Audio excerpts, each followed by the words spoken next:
Okay, so my name is Daniel Mascaro. This is a country presentation on Egypt for Dr. Brazhkin's International Business course. So today I'm just going to start by giving a brief introduction on Egypt, obviously, in the background, some basic statistics, some historical background. Then I hope to kind of move from there into some of the cultural backgrounds, historical backgrounds of the people there and what kind of goes through, as far as we can tell, Egyptian businessmen and women's their mindset when how they approach business, how they approach making business decisions. So this hopefully is going to be succinct, concise, but the point is to get at some of the more cultural aspects that probably play into a lot of the decisions that are made, and how we as Westerners, predominantly Westerners, can better tailor our business approach to when working with people from Egypt or pursuing business ventures in Egypt. So to begin with, we've got some basic statistics. Egypt is a country of about 100 million people, 98 million people, more or less. Highly urbanized, and historically so, since, its middle name is urbanization. Since the dawn of man, Egypt has been an urban society since the time of the pharaohs, all the way through to Ptolemaic Egypt, Grecian, Hellenic Egypt, Roman Egypt, into the Middle Ages, and till today. A very agricultural-based and hierarchical society, and that is still at play to a large extent today. You see that in the wide disparities in wealth. You see that in the wide disparities in housing and how people are able to live day to day. For instance, so the national GDP, the real GDP of Egypt, is just under $300 billion. It's about 271 billion US dollars, which is, from an American perspective, not exactly impressive, but from a Middle Eastern perspective, it's not terrible. It's not too bad.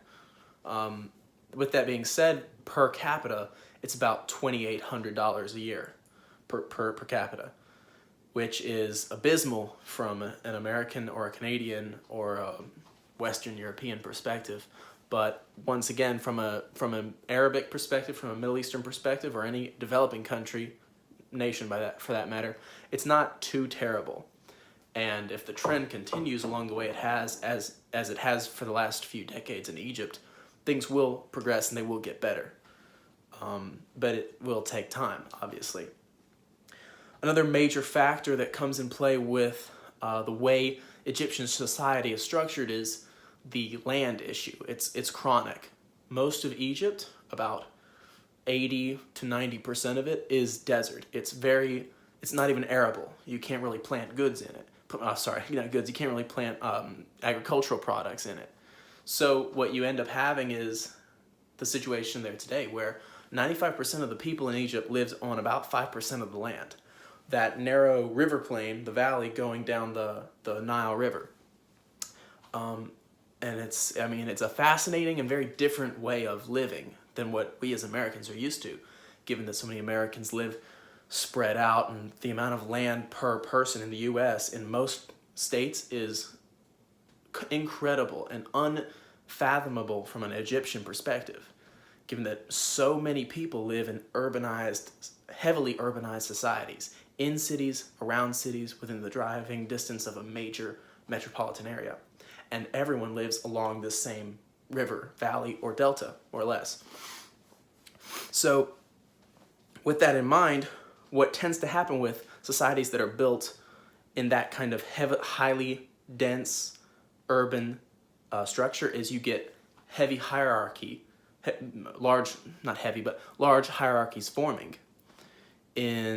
insofar as, like I said, great income distribution and inequality among the higher classes with the lower classes. Social status varies widely, and it's a very prevalent factor in day-to-day life, such that we would not be able to recognize it in the same extent here in the U.S. But in Egypt, it's a major factor. So from there, you have just the way people look at things. It's all about where you stand in the social hierarchy, and that will, from a birth perspective, there's really very little mobility, little to no mobility between the classes, but where you start is generally where you stay.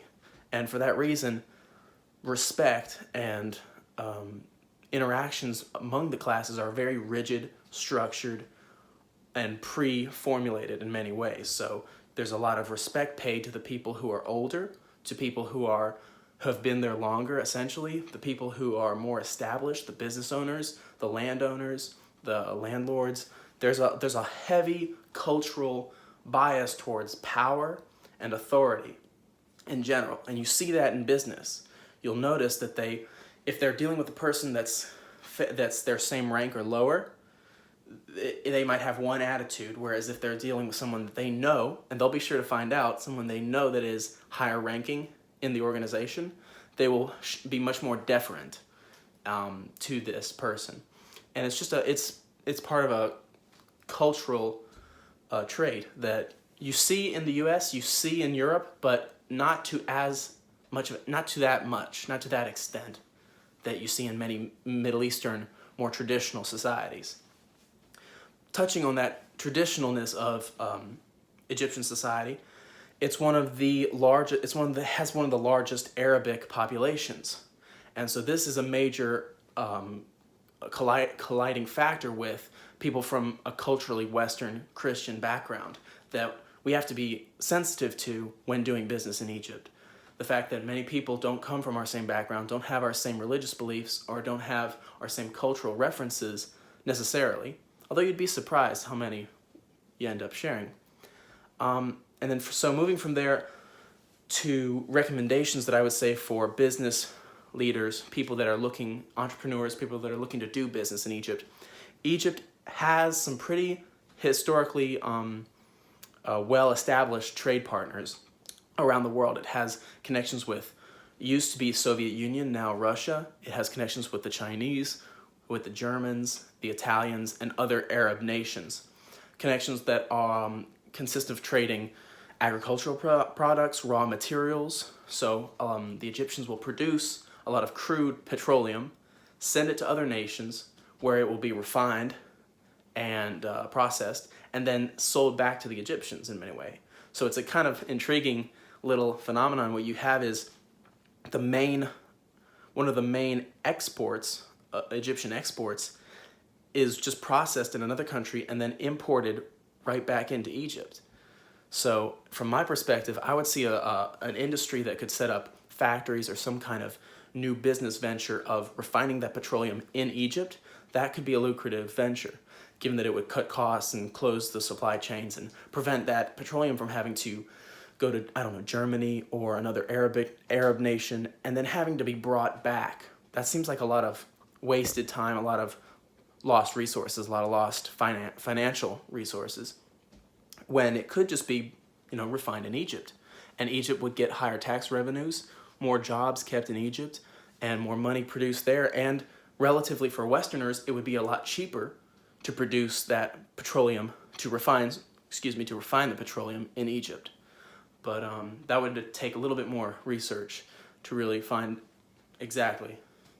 But similar to that, there's a few other products that they work a lot with. They're historically, like I said, an agriculture-based society, wheat, citrus, and they'll export that. They have exported that. But a new industry is media and tourism, of course. Everybody wants to go and see these amazing sites that can only be found in Egypt, pyramids and Giza and all that, and they know that. So they're very friendly to Westerners coming and learning about Egypt and exploring, and that is also a booming industry. And many Westerners, if they're culturally sensitive to, and they understand the Hofstede's 6 steps and all of that good stuff, they understand the kind of people that they're going to be working with and how to work with them. That could be a major career path for many people trying to work abroad, as Westerners trying to work abroad. Also, there's the industry of with machinery, and this is where I get into a man named, one of the most interesting people that I came in contact, which was a man named Mohammed Mansour, who is an Egyptian businessman who was educated at Auburn University and North Carolina University, so American educated, but is a multi-billionaire Egyptian who his main industry, his main product is American and Western machinery and equipment that he imports to Egypt. So the import market in Egypt is a somewhat lucrative market, importing Western equipment, agricultural machinery, and just in general technology and machinery to Egypt, since they don't really have an established industry. So moving on from there, that would be my second industry that I would highly recommend people look into as far as doing business in Egypt. So that pretty much sums it up for me. Just want to say this was an enjoyable project. Very interesting to really kind of immerse yourself in another nation and figure out what it is that makes them tick, so to speak. And there's a lot more data and information that I have in the slides, but I don't want to get too technical with it here. So I think I'll close it off there, and thank you very much.